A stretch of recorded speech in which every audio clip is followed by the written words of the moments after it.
الحمد لله رب العالمين والصلاة والسلام على سيد المرسلين وعلى آله وصحبه أجمعين ومن تبعهم بإحسان إلى يوم الدين. أما بعد. أعوذ بالله من الشيطان الرجيم. وإذا سمعوا ما أنزل إلى الرسول ترى أعينهم تفيض من الدمع مما عرفوا من الحق يقولون ربنا آمنا فاكتبنا مع الشاهدين. یہ اصل میں آیت پچھلی آیت سے جڑی ہوئی ہے. جیسے نصارہ یہود اور مشرکین کے بارے میں کہا گیا کہ یہ اہل ایمان سے دشمنی اور بغض عداوت ان کے دل میں زیادہ ہوتی ہے، اور ان کے بنسبت نصارہ اہل ایمان سے کسی حد تک رویہ رکھتے ہیں اور کسی حد تک محبت بھی رکھتے ہیں. تو انہی کے بارے میں ہے کہ ان میں سے بعض لوگ ایسے بھی ہیں کہ کہ ان میں سے جب رسول کی طرف یعنی آپ صلی اللہ علیہ وسلم کی طرف جو قرآن اترتا ہے، جو وحی ہوتی ہے، اس کو سننے کے بعد ان کی آنکھیں ڈبڈبا جاتی ہیں حق کی معرفت کی وجہ سے، اور وہ کہہ اٹھتے ہیں ربنا آمنا فاکتبنا مع الشاہدین، اے اللہ ہم تجھ پر ایمان لائے اور ہمیں تیری وحدانیت اور تیرے نبی کی رسالت کے گواہی دینے والوں اور ماننے والوں میں ہمیں بھی شامل. تو یہ آیت حبش کے جو لوگ آئے تھے آپ صلی اللہ علیہ وسلم کی خدمت میں، اور جب وہ واپس جانے لگے تھے تو انہوں نے قرآن سننے کے بعد جو ان کی کیفیت ہوئی تھی، تو آپ صلی اللہ علیہ وسلم نے ان سے کہا کہ کہیں ایسا نہ ہو کہ آپ اپنے ملک جانے کے بعد اپنے دین میں پھر لوٹ جائیں. انہوں نے کہا ہم کیسے لوٹ جائیں گے؟ وما لنا لا نؤمن باللہ وما جاءنا من الحق. یعنی اہل کتاب میں نصارہ کے اندر کسی حد تک نرمی پائی جاتی ہے. یہ ان کے اس وصف کا ذکر ہے. چونکہ قرآن انصاف کی کتاب ہے اور حق کی کتاب ہے، لہذا حق بات اور حق خبر یہ دیتی ہے، اور جہاں جو بات حق ہے وہ بیان کرتی ہے، اور جہاں جو بات غلط ہے وہ اس کو واضح کرتی ہے. اس کے بعد آیت آئی ہے یا ایھا الذین آمنوا. چونکہ اس میں احکام سے متعلق بہت ساری آیتیں ہیں، اسی لیے ایک احکام کی آیت یہ بھی ہے یا ایھا الذین آمنوا لا تحرموا طیبات ما احل اللہ لکم ولا تعتدوا. اے ایمان والو، اہل کتاب کی پوری تفصیل بتائی. انہوں نے اپنی مرضی سے حرام کرتے تھے، اپنی مرضی سے حلال کرتے تھے. جو یہود کی پوری تفصیل آپ نے سن لی. اسی طرح نصارہ کا بھی ملتا جلتا اسی جیسا حال تھا. لہذا آپ یہ حرکت نہ کریں. لہذا آپ اس بات کو غور سے سنیں کہ جو چیزیں اللہ نے پاک رکھی ہیں اور ان کو حلال کیا ہے، ما احل اللہ لکم، اس کو حرام نہ کریں اپنی طرف سے. جیسے میں یہ چیز نہیں کھاتا، یا تو قسم کھا کر کسی چیز کو حرام کر دیا کہ آج کے بعد سے میں اس بات کو نہیں کیا، یہ چیز نہیں کھاؤں گا، فلاں چیز نہیں پیوں گا. تو حلال چیز کے حرام کرنے کی قسم نہیں کھا سکتا، یعنی یا تو اس کو اپنے اوپر حرام نہیں کر سکتا، اور اسی طرح جو چیز حلال ہے اس کو حرام کہنا بھی اسی زمرے میں آتا ہے. لہذا کسی بھی اللہ کی دی ہوئی نعمت یا کھانے پینے کی جو چیزیں ہیں اس کے حرام ہونے کی دلیل موجود ہو تو پھر وہ حرام ہے، نہیں تو حلال ہونے کے لیے دلیل نہیں چاہیے. وَكُلُوا مِمَّا رَزَقَكُمُ اللَّهُ حَلَالًا طَيِّبًا. اور جو کچھ بھی اللہ نے دیا ہے، اللہ نے اپنے رزق سے جو تم کو عنایت کیا ہے، حلال و طیب، اس کو کھاؤ اور اللہ سے ڈرو، اور بہت زیادہ بال کی کھال نہیں نکالو. جیسے ہمارے یہاں بہت سارے لوگ وہ بہت سارے کوڈ جس کی تحقیق نہیں ہے، اور افواہ میں فلاں چیز نہیں پیتا، میں فلاں چیز نہیں پیتا، میں فلاں چیز نہیں پیتا. جب تک اس کی دلیل نہ ہو تو اسلام میں یہ چیز پسندیدہ نہیں ہے. بے موقع اور بے جا احتیاط اسلام پسند نہیں کرتا ہے. احتیاط موقع پر پسند کرتا ہے، بے موقع احتیاط نہیں. شک والی احتیاط کو اللہ پسند نہیں کرتا ہے. لا یؤاخذکم اللہ باللغو. اب چونکہ بہت ساری چیزیں انسان قسم کھا کے اپنے اوپر ناجائز کر لیتا ہے، یعنی میں قسم کھا لیتا ہے میں فلاں کام نہیں کروں گا، فلاں کام نہیں کروں گا. تو اب اسی سے تعلق سے پھر قسم کا حکم بھی آیا کہ ایمان والو، اللہ تعالیٰ تم سے قسم کی ہر بات پر تمہیں نہیں پکڑے گا. جو لفظ قسم کھاتے ہو، واللہ واللہ جیسے ہمارے عرب بولتے ہیں عام طور سے، وہ قسم نہیں ہوتی ہے. لیکن قسم وہ جو قسم کھانے کی نیت سے بخدا میں فلاں کام کروں گا، بخدا میں فلاں کام نہیں کروں گا، خدا کی قسم کھا کر کوئی کام کرنے یا نہ کرنے کی قسم کھائے.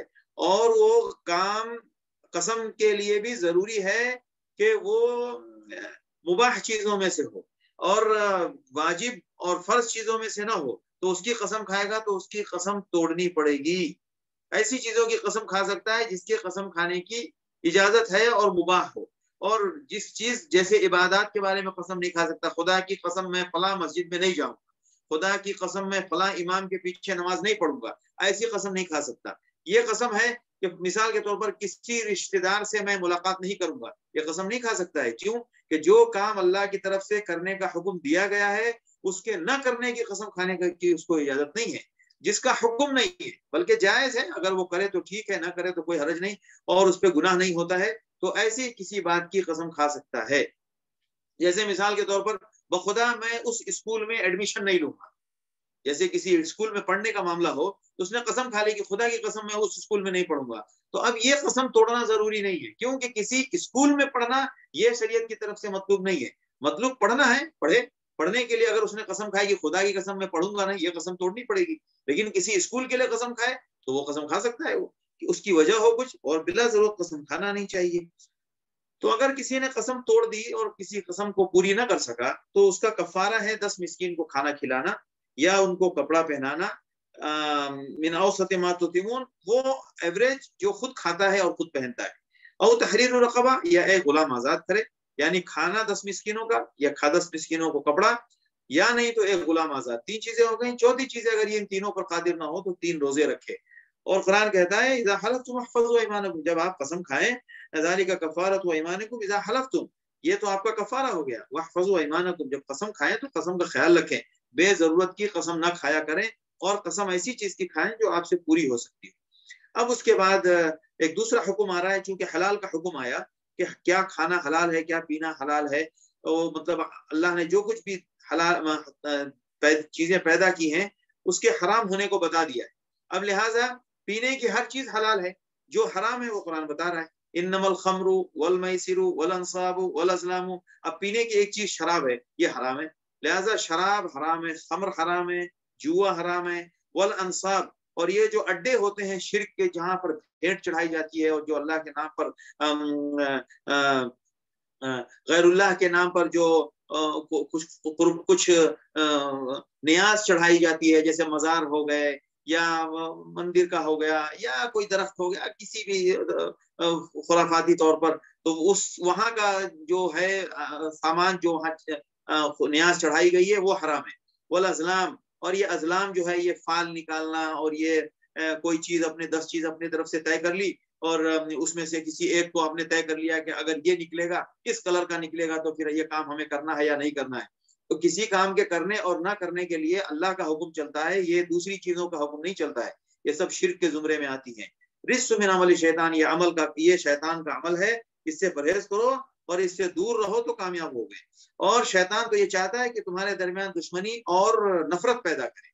پتہ یہ چلا کہ شراب کی وجہ سے اور جوا اور میسر اور انصاب ازلام سے بغض پیدا ہوگا، دشمنیاں پیدا ہوگی خمر میں اور میسر میں، اور اس سے انسان اللہ کے ذکر سے دور بھی ہوتا ہے اور نماز میں کوتاہی ہوگی. لہٰذا باز آ جاؤ، اللہ اور اللہ کے رسول کی اطاعت کرو اور ہوشیار اور چوکنا رہو. ہمیشہ کیا کام کرنے کا ہے، کیا کام نہیں کرنے کا ہے، اس کی فکر رکھو.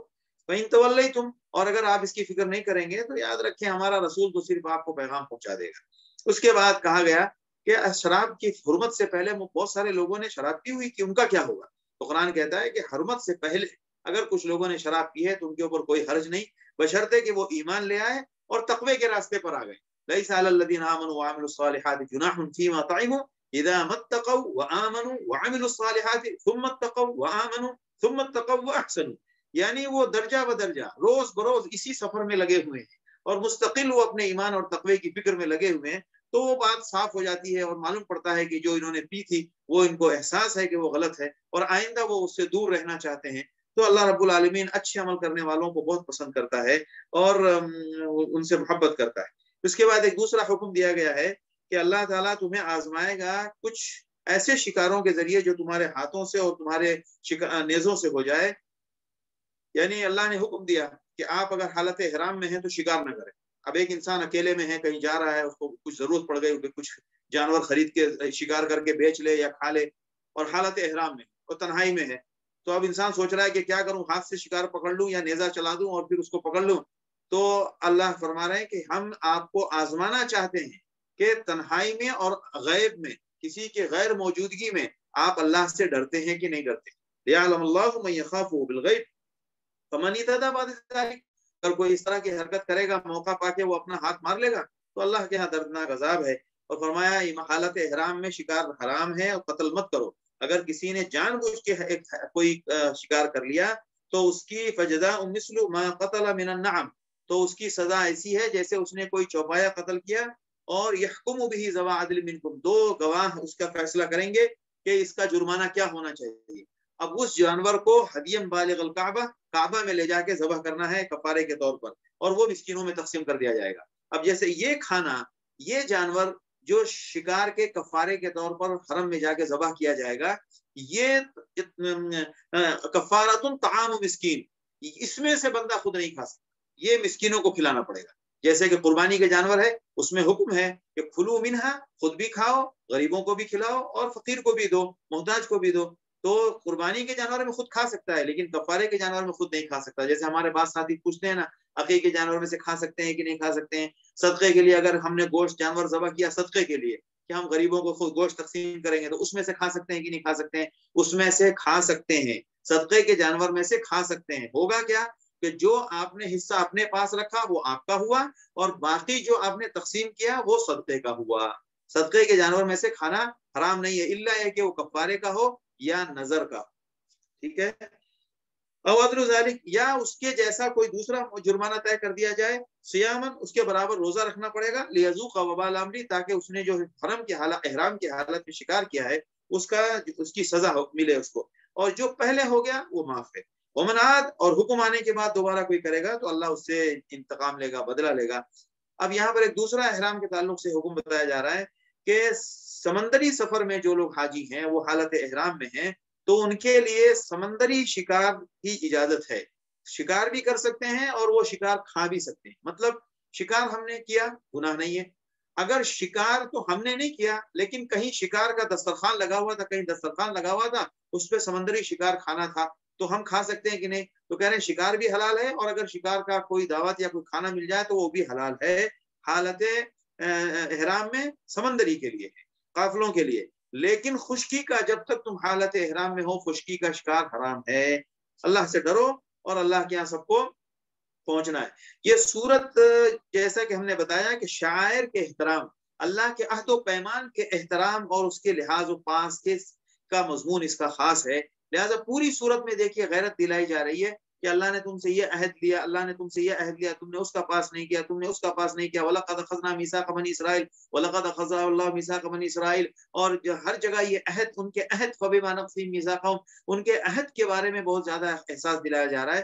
تو عہد والی بات اور شاعر کا احترام، جیسے حاجی حج کرنے جا رہے ہیں تو وہ جانور لے کر جا رہے ہیں، یا حاجی ہیں ان کا احترام کرو، اور اشہر حرم کا احترام کرو کہ اس مہینے میں قتل و غارت گری، کسی کا مال لوٹنا، کسی کی جان پر حملہ کرنا، یہ سب حرام ہے، تو ان کا احترام کرو۔ جن چیزوں کا احترام کرنے کا حکم دیا گیا ہے، جس حرم کا علاقہ ہے اس کا احترام کرو، تو اس احترام کا عنوان تھا اس کا، چونکہ یہ چیزیں بھی ہمارے معاشرے کی حصے کی ضرورت ہے اور حصہ ہے، اور اس سے انسان کے ایمان کا امتحان ہوتا ہے کہ ہم کس چیز کا کتنا احترام کرتے ہیں اور کس کے لیے ہم کتنا خیال رکھتے ہیں۔ تو پھر وہ دوبارہ یہاں آیت دہرائی جا رہی ہے، جعل اللہ الکعبۃ البیت الحرام قیاما للناس، اللہ نے کعبے کو بیت الحرام بنایا ہے جو لوگوں کے وجود اور ان کے بقا و تحفظ کا ذریعہ ہے۔ کعبے کے لیے ایک لفظ آیا ہے قیاما للناس، پوری انسانیت کے وجود اور ان کے بقا و تحفظ کا ایک بہت بڑا ذریعہ ہے کعبہ۔ اور آپ یقین نہیں کر سکتے، آج بھی پوری دنیا کے ہر اعتبار سے بھلائی اور ان کا خیر کعبے کے ساتھ جڑا ہوا ہے، پوری انسانیت۔ یہی وجہ ہے کہ دیکھیے جب قرب قیامت میں، جب دنیا سے قیامت ایک دم قریب ہوگی تو اللہ تعالیٰ مطلب اسی روئے زمین پر کعبہ ڈھا دیا جائے گا، کیونکہ اب انسانوں کے بقا کا معاملہ ختم اور بقا کا سفر اب مکمل ہوا، اب ان کے باقی رہنے کی کہانی ختم ہوئی، اب ان کو باقی نہیں رہنا ہے، اب یہ فنا کی دہلیز پر پہنچ گئے ہیں، لہٰذا کعبہ بھی ڈھا دیا جائے۔ قیام للناس، کعبے کی ایسی شان اور کعبے کا ایک ایسا مقام ہے، قیام للناس والشہر الحرام، اسی طرح اشہر حرم کی بھی بڑی حیثیت ہے، والہدیہ، اور جو جانور اللہ کے نام پر لے جایا جا رہا ہے اس کا بھی احترام کرو۔ جانور کا احترام نہیں ہے، دراصل وہ اللہ کے نام پر ہو گیا ہے، اس لیے اب اللہ کے نام کا احترام ہے۔ والقلائد، اور وہ جو جانور جن کے اندر قلادہ لٹکا دیا جاتا ہے ان کی کا بھی احترام کرو، ذالک لتعلموا، تاکہ تم کو یہ معلوم ہو کہ اللہ زمین و آسمان کی تمام چیزیں جانتا ہے، اور جان لو اللہ بہت سخت سزا دینے والا اور گرفت پکڑنے والا ہے، اور اللہ غفور رحیم بھی ہے۔ ما علی الرسول الا البلاغ، نبی کا کام ہے صرف بتا دینا، اور واللہ یعلم، اس کے آگے کی بات ڈھکی چھپی ساری بات اللہ جانتا ہے۔ اور آپ ان سے کہہ دیجئے کہ خبیث و طیب برابر نہیں ہو سکتے، یعنی ہمیشہ کوشش کرو خبیث سے بچنے کی اور طیب کو حاصل کرنے کی، گرچہ خبیث کی کثرت سے تمہیں دھوکا ہو سکتا ہے کہ ارے فلاں صاحب کے پاس بہت پیسہ ہے، فلاں صاحب نے بہت مال بنا لیا، ہمیں بھی بنانا چاہیے۔ تو فلاں صاحب نے مال بنا لیا، انہوں نے کیسے بنایا، کیا بنایا، یہ تو ہمیں نہیں پتا، لہٰذا خبیث کی کثرت سے کبھی دھوکا نہیں کھانا چاہیے۔ اگر ناجائز طریقے سے کوئی مال بنا رہا ہے تو اس کی کبھی بھی اس کی آرزو اور تمنا نہیں دل میں اٹھنی چاہیے، ہمیشہ اللہ سے طیب مانگنا چاہیے۔ اب اس کے آگے حکم دیا جا رہا ہے کہ لوگوں بہت سارے سوالات نہیں کرنا چاہیے، بہت سارے سوالات سے پریشانیاں بڑھتی ہیں اور احکام میں انسان پیچیدگی کا شکار ہو سکتا ہے۔ لہٰذا حدیث میں آیا، ایک اللہ کے رسول صلی اللہ علیہ وسلم نے فرمایا کہ اللہ نے تمہارے اوپر سال میں ایک مرتبہ حج فرض کیا ہے جو وہاں جا سکتا ہے۔ تو ایک صحابی نے پوچھا افی کل عام، یا رسول اللہ یہ ہر سال حج فرض ہے؟ اچھا، وہ بار بار پوچھتے رہے، آپ صلی اللہ علیہ وسلم ناراض ہو گئے، آپ صلی اللہ علیہ وسلم کے چہرے کا رنگ بدل گیا، اور آپ نے فرمایا کہ جب کوئی بات کہوں تو اس کو چپ چاپ قبول کر لیا کرو، اور اگر میں کہہ دیتا ہر سال تو ہر سال فرض ہو جاتا، اور انسان کے بس کا نہیں تھا۔ لہٰذا بہت سارے سوالات سے منع کیا گیا ہے کہ سوالات بہت ساری باتیں از خود معلوم ہو جائیں گی۔ وَإِن تَسْأَلُوا عَنْهَا حِينَ يُنَزَّلُ الْقُرْآنُ، خود سے مت پوچھو، جب قرآن اتر رہا ہو، کوئی ٹاپک چل رہا ہو، کوئی گفتگو چل رہی ہے، تو اس بیچ میں اس مناسبت سے آپ کو سوال آیا پوچھ لیں بلا ضرورت، اگر ایسا ہوا تو کیا ہوگا، اگر ایسا ہوا تو کیا ہوگا۔ اور عام طور سے مجلسوں میں سوال کے پیچھے دو نیت ہوتی ہے، ایک تو نیت یہ ہوتی ہے کہ مولانا صاحب کا امتحان لیا جائے، اور دوسری نیت یہ ہوتی ہے کہ خالی معلومات انفارمیشن بڑھائی جائے، اور اس کا عمل کرنے سے کوئی نیت نہیں ہے۔ تو یہ طریقہ نہیں ہے سوال کا۔ سوال کا مطلب ہوتا ہے کہ انسان عموماً عمل کے لیے پوچھے، اور یا نہیں تو کوئی معلومات میں کہیں خطا کھا گیا تھا تو اس کی اصلاح کے لیے پوچھے۔ اور اسی طرح ان میں جو ہدی کے جانور کا احترام دیا گیا ہے، تو کہیں کسی کو شبہ ہو کہ ارے بہت سارے دوسرے جانور ہیں جو ہم بھی چھوڑتے ہیں، جیسا کہ آج ہمارے ملک میں گائے ماتا کو چھوڑا ہوا ہے، اور عربوں میں اسی طرح اونٹ چھوڑے جاتے تھے، اور بکریاں چھوڑی جاتی تھی، جانور چھوڑے جاتے تھے، بحیرہ، صائبہ، وسیلہ، حام، یہ سب الگ الگ کنڈیشن کے جانور تھے، ان کو چھوڑے جاتے تھے۔ قرآن وَلَٰكِنَّ الَّذِينَ يَفْتَرُونَ عَلَى اللَّهِ الْكَذِبَ، یہ سب اللہ کے اوپر جھوٹ باندھا ہوا ہے۔ ہم نے جو جانور کا احترام کرنے کے لیے کہا ہے وہ ہدی ہے، اور وہ ہدی وہ ایک خاص مناسبت سے ہے، حرم لے جایا جاتا ہے اور وہاں ذبح کیا جاتا ہے، بس اسی حد تک اس کا احترام ہے، جانور کی اپنی کوئی حیثیت نہیں ہے۔ جہاں جو ہے جانور کے ساتھ جو انہوں نے تک اس کا دودھ نہیں پینا ہے، اس کا گوشت نہیں کھانا ہے، اور اس کا نر نہیں ہے، یہ نر ہے تو یہ نر چھوڑ دیا جائے تو اس کے ساتھ اس کا بچہ ہوگا، تو بہت ساری تفصیلات ہیں اس کی، بہت سارے طرح طرح کے انہوں نے عقیدے باندھ رکھے تھے۔ قرآن کہتا ہے سب اللہ کے اوپر جھوٹ ہے، اور یہ سب بات ماننے کے لیے تیار ہے۔ جب ان سے کہا جائے اللہ اور اللہ کے رسول کی فرما برداری کی طرف آؤ، تو کہتے ہیں بس ہمیں نہیں ضرورت ہے، ہمارے لیے تو بس جو ہم اپنے باپ دادا، ہمارے ابا یہ کرتے تھے، ہماری اماں یہ کرتی تھی، ہمارے دادا یہ کرتے تھے، ہماری دادی یہ کرتی تھی، یہ ہمارے یہاں بھی ہے۔ شرک کا یہ ہلکا سا شوشہ ہمارے خاندانوں، ہمارے معاشرے میں بھی ہے، لہذا ہمیں اپنے ایمان کو مضبوط کرنا چاہیے۔ ابا دادا کے نام پر کوئی چیز نہیں کرنی چاہیے، اللہ کے لیے کرنی چاہیے، اور جب دین میں اس کا حکم ہو تو کرنا چاہیے۔ اس کے بعد آگے کی آیت میں کہا جا رہا ہے کہ یا ایھا الذین آمنوا علیکم انفسکم لا یضرکم من ضل اذا اهتدیتم۔ اب یہ آخری صورت اتری ہوئی ہے احکام کے اعتبار سے، تو اہل ایمان کو کہا جا رہا ہے کہ اب بہت ساری باتیں ان کو بتا دی گئیں، اگر یہ لوگ اپنی عادت سے باز نہیں آتے تو اب آپ کی ذمہ داری نہیں ہے، آپ اپنی فکر کریں، اپنے آپ کو حق پر رہنے کی کوشش کریں۔ ان کو پیغام پہنچا دیا گیا، ان کو ساری باتیں بتا دی گئیں، اب اگر وہ اپنی اصلاح نہیں کرتے، اپنے آپ کو نہیں سدھارتے، تو آپ اس سے نہیں پوچھا جائے گا۔ آپ اگر ہدایت پر ہیں تو ان کے گمراہی سے آپ کو کوئی نقصان نہیں پہنچنے والا۔ اللہ مرجعکم فینبئکم، اللہ کے یہاں لوٹ کر سب کچھ کا جواب، سب کچھ کا سوال جواب ہوگا۔ اور اس کے بعد وہ وصیت کے وقت گواہی بنانے کا ایک حکم، ایک تفصیل بتائی گئی ہے، اور پھر دوبارہ حضرت عیسیٰ علیہ السلام کے اس تذکرے کو دہرایا گیا ہے بنی نصارہ سے کہ قیامت کے دن اللہ پوچھے گا کہ جو عہد اور جو حضرت عیسیٰ علیہ السلام پر ایمان لانے کی جو بات تھی، اس عہد کو آپ نے کتنا پورا کیا، اور کتنا آپ اس عیسیٰ علیہ السلام کی تعلیم پر باقی تھے۔ اس تفصیل کو سنانے کے بعد قیامت کا منظر بھی پیش کر دیا گیا کہ ہم تو عیسیٰ سے بھی پوچھیں گے کہ کیا آپ نے کہا تھا ان سے کہ مجھے اور میری ماں کو اللہ کے ساتھ ان کی بھی عبادت کرو، یا اللہ کو چھوڑ کے مجھے اور میری ماں کو معبود بنا لو؟ تو حضرت عیسیٰ علیہ السلام صاف انکار کریں گے. لہذا اصل جو چیز ہے وہ کیا ہے؟ للہ ملک السماوات والارض وما فیہن، اللہ کی ذات کے علاوہ ہر شے مخلوق ہے. اللہ کے علاوہ دنیا میں کائنات میں ہر شے مخلوق ہے. اللہ کی ذات خالق ہے، باقی سب مخلوق ہے. اللہ کی ذات کے علاوہ ہر، حضرت جبریل ہو یا کائنات کی کوئی شے ہو، انبیاء ہو، ہر شے مخلوق ہے.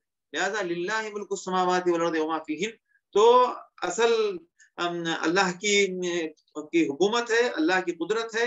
لہذا اللہ نے جو عہد و پیمان لیا ہے اس کو پورا کرو اور وہ اللہ پوچھے گا. اب آگے سورہ انعام ہے. سورہ انعام مکے کے اس زمانے کی صورت ہے جس زمانے میں یہ لوگ اللہ کے رسول صلی اللہ علیہ وسلم سے نشانیاں بہت مانگتے تھے.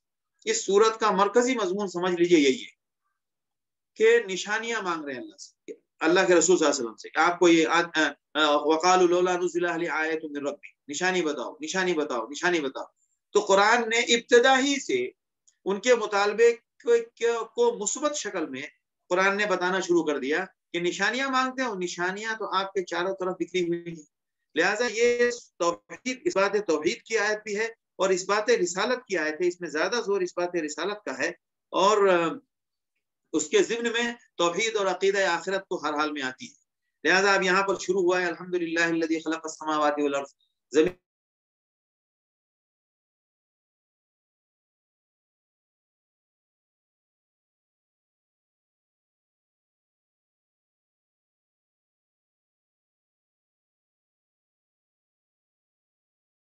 السماوات وفی الارض، زمین و آسمان میں اللہ ہی کی ذات ہے جس نے سب کو پیدا کیا اور تمہارے ڈھکے چھپے کو جانتا ہے.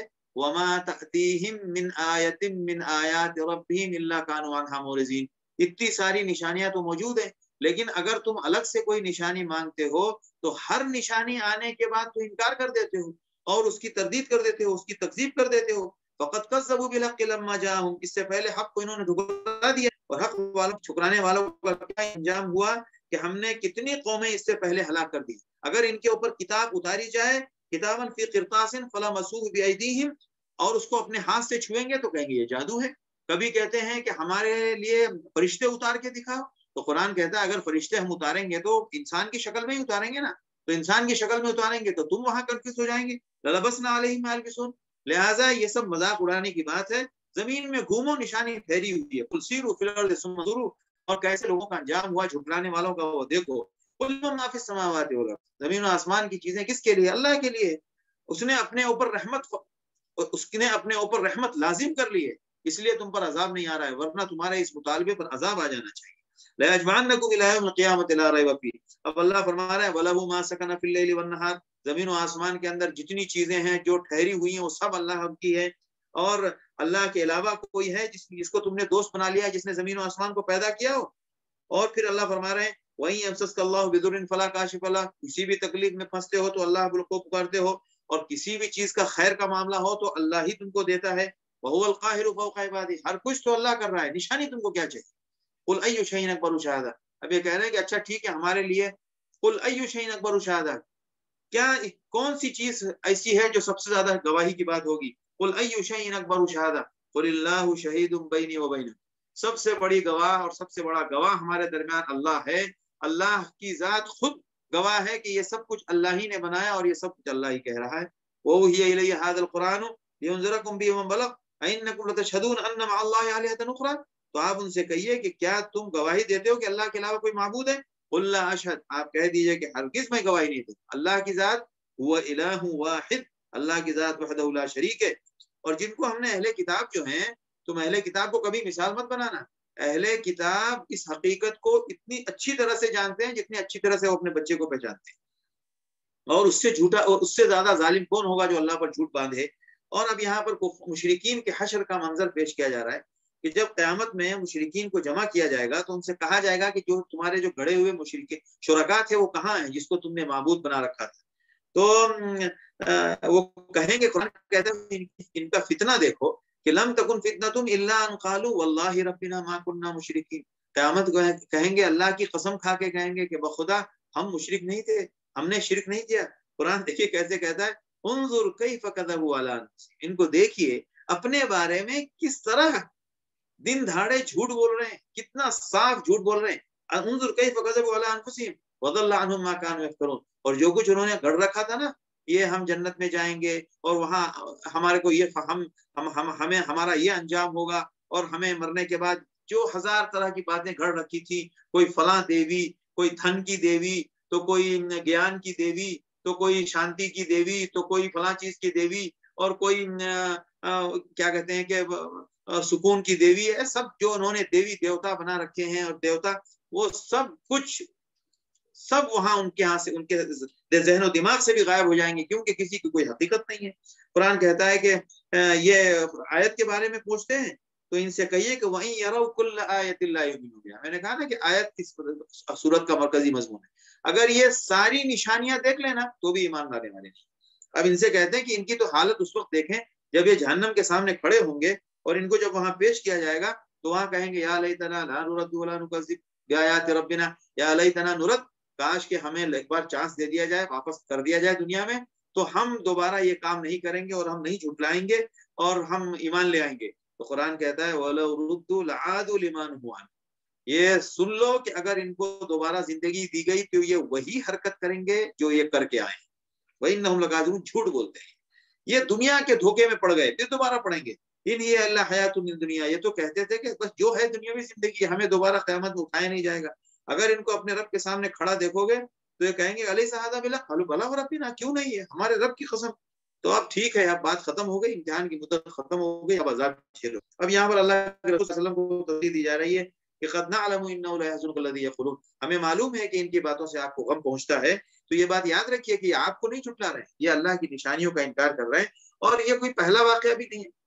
میں نے کہا نا اس بات رسالت مرکوز مضمون ہے، اور اس بات رسالت بھی اس کا مضمون ہے. لہذا کہا جا رہا ہے کہ آپ سے پہلے بھی رسولوں کو جھٹلایا گیا اور انہوں نے صبر کیا اپنی تکذیب پر، اور وہ تکلیف کو جھیلتے رہے یہاں تک کہ ہماری مدد آئی. اور اللہ کے فیصلے کو بدلے گا نہیں.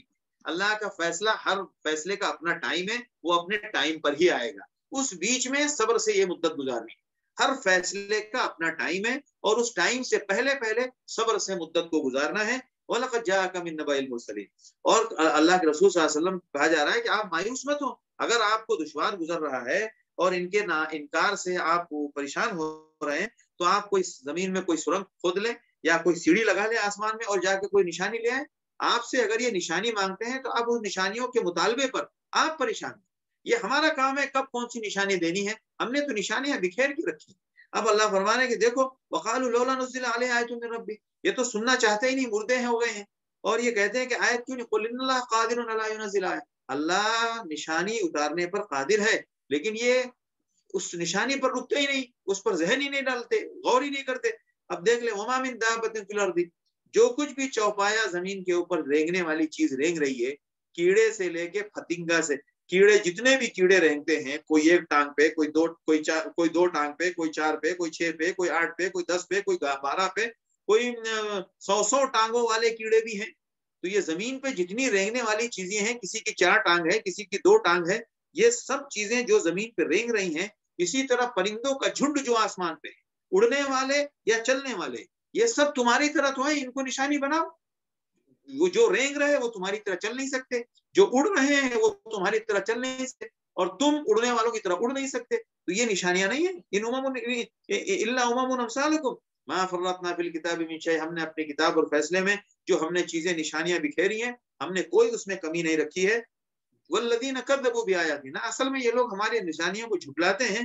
وجہ کیا ہے؟ صم و بکم فی الظلمات، اندھے ہیں، بہرے ہیں، باتوں کو سنتے نہیں، چیزوں کو دیکھتے نہیں، غور نہیں کرتے، گونگے ہیں، اس کے اوپر اللہ کے نام، اس کا پر اللہ کا نام نہیں لیتے. اللہ نے ان کو گمراہ کیا ہوا ہے. اور اس کے بعد ان کے عذاب اور ان کی جو سزائیں ان پر آئی ہیں، ان سب کی یاد دہانی کی گئی ہے. اور کہا فقبت دابر القوم الذین ظلموا، تو جن لوگوں نے انکار کیا، جھٹلایا، ان کے اوپر اللہ کی طرف سے ان کو ہلاک کر دیا گیا. والحمدللہ رب العالمین. اس کے بعد وہ نشانیاں سب بتائی گئی ہیں، اور اللہ کی طرف سے وہ ذکر کیا گیا ہے کہ وعنده مفاتح الغیب لا يعلمها الا هو، کہ تمام غیب کی چابی جو ہے وہ اللہ کے پاس ہے. ويعلم ما في البر والبحر، ہر چیز کو جانتا ہے. وما تسقط من ورقۃ الا يعلمها، اللہ کی توحید کی باتیں آ رہی ہیں لگاتار، کہ اللہ تعالیٰ تم کو دن میں رات میں تمہیں نیند دیتا ہے اور جو کچھ تم دن میں کرتے ہو اللہ اس کو جانتا ہے اور ثم ردوا الی اللہ مولاہم الحق اسی کے ہاں تم کو لوٹایا جائے گا. کون ہے جو تم کو بحر و بر میں نجات دیتا ہے اور جس کو تم تنہائی میں اور خفیہ میں پکارتے ہو؟ قل اللہ ینجیکم آپ کہیے کہ اللہ ہی تو ہے جو تم کو ہر تکلیف سے نجات دیتا ہے. اور انظر وَإِذَا رَأَيْتَ الَّذِينَ اس طرح کی یہ ساری توحید کی آیتیں لگاتار چل رہی ہیں اور ان توحید کی آیتوں کے بیچ میں قل اندعو من دون اللہ ما لا ينفعنا ولا يضرنا ونرد ولا عقابنا بعد اذ هدانا اللہ. اس کے بعد اللہ فرما رہے وَأَقِيمُوا الصَّلَاةَ وَاتَّقُوهُ وَهُوَ الَّذِي إِلَيْهِ تُحْشَرُونَ. نماز کی پابندی کرو اور اللہ سے ڈرو. یہ سب عمل کی پابندی تمہیں ہر حقیقت سمجھا دے. وَهُوَ الَّذِي خَلَقَ السَّمَاوَاتِ وَالْأَرْضَ اللہ ہی ہے جس نے زمین و آسمان کو پیدا کیا اور جس نے کہا ہو جا ہو گیا. اس کی بات صرف اتنی کافی ہے, اس کی بات برحق ہے اور وہی زمین و آسمان کا مالک ہے. اور یوم ینفخ فی الصور جس دن سور پھونکا جائے گا اسی کی حکومت اور اس کی شہنشاہی ہوگی. غیب اور حاضر اور غائب سب کو جانتا ہے. اس کے بعد حضرت ابراہیم علیہ السلام کا واقعہ آتا ہے جس میں ان نشانیوں کی بالکل ایک نبی کی زبان سے بہت کھول کے اس کو بیان کیا گیا کہ دیکھو کتنی بڑی نشانی ہے. ایک چاند ہے جو اپنے آپ میں اس لائق ہے کہ انسان اس کو دیکھ کر دھوکہ کھا جائے, اتنی بڑی نشانی. اور ہر مہینے وہ اپنے کمی بیشی کے ساتھ طلوع ہوتا ہے. کبھی 13 کا ہوتا ہے, 14 کا ہوتا ہے, 15 13 14 تک پورا ہوتا ہے. پہلے چھوٹے سے پورا ہوتا ہے یعنی بالکل کل عرجون القدیم ایک شاخ کی چھڑی کی طرح ہوتا ہے اور بعد میں وہ پورا بھر جاتا ہے اور اس کے بعد دوبارہ گھٹنا شروع ہو جاتا ہے. یہ نشانی دیکھو تم, اتنی بڑی نشانی کہ حضرت ابراہیم علیہ السلام نے کہا کہ فلما جن علیہ اللیل رأى کوكبا ایک ستارے کو دیکھا. جب اس کو دیکھا یہ ہمارا میرا رب ہوگا, چاند نہیں ہے. ستارہ نظر آئے یہ ستارہ یہ رب ہے. هذا ربی جب غائب ہو گیا دن میں نہیں نظر آ رہا ہے, ارے کہاں گیا رب. نشانیاں ہیں, دن خود نشانی ہے, رات خود نشانی. اور جب چاند کو دیکھا یہی صورتحال ہوئی. سورج کو دیکھا ارے یہ تو بہت بڑا ہے, یہ اس کی روشنی بھی بہت زیادہ ہے لہذا اس کو بنا لیا جائے, لیکن یہ بھی غائب ہو جا رہا ہے. نشانی بتائی جا رہی کہ اللہ کی ذات کے علاوہ کسی کو شریک مت ٹھہراؤ. جتنی بڑی طاقت والی چیز کیوں نہ ہو, ہر ایک کے اندر اس کے اپنے وجود کی کمزوری موجود ہے. لہذا سورج جہاں دن میں ظاہر ہو سکتا ہے, رات میں اس کے ظاہر ہونے کی طاقت اس کے پاس بالکل نہیں ہے. چاند رات کو چمک سکتا ہے, دن میں چمکنے کی طاقت اس کے اندر بالکل نہیں ہے. اور ستارے رات میں چمکتے ہیں, دن میں ان کی جہاں دن ہے وہاں ان کا کچھ عطا پتہ نہیں ہے. تو قرآن کہتا ہے کہ اصل یہ ساری نشانیاں اصل کیا ہے, یہ ساری نشانیوں کو دیکھ کر اب حضرت ابراہیم علیہ السلام نے ان تینوں نشانیوں کو دیکھنے کے بعد کیا کہا, انی وجہت وجہی انی بریء مما تشرکون. یہ شرک جن کو تم نے شریک بنایا ہے ان سب میں کمزوری ہے, میں ان سب سے برات کرتا ہوں اور میں اللہ کی طرف متوجہ ہوتا ہوں. انی وجہت وجہی للذی فطر السماوات والارض حنیفا وما انا من المشرکین. اب اس کے بعد انبیاء کی پوری تفصیل بیان کی گئی کہ اتنے انبیاء آئے اور ان تمام انبیاء کا کام کیا تھا, ذالک ھدی اللہ یہدی بہ من یشاء من عبادہ. یہی نشانیاں ہم نے اپنے نبیوں کو دی اور یہی اللہ کی ہدایت ہے جو اپنے بندے کو جس کو چاہتا ہے اللہ ہدایت دیتا ہے.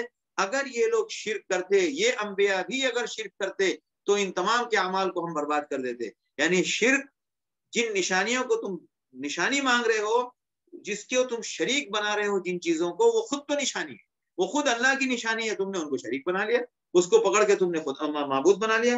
اولئک الذین آتیناہم الکتاب والحکمہ, ان انبیاء کو ہم نے کتاب اور حکمت کی باتیں اور نبوت دی. وَإِن یکفر بها هؤلاء فقد وکلنا بها قوما لیسوا بها بکافرین. اگر ان کا کوئی وَإِن یکفر بها هؤلاء فقد وکلنا بها قوما لیسوا بها بکافرین اولئک الذین هدی اللہ فبہداہ مقتدی.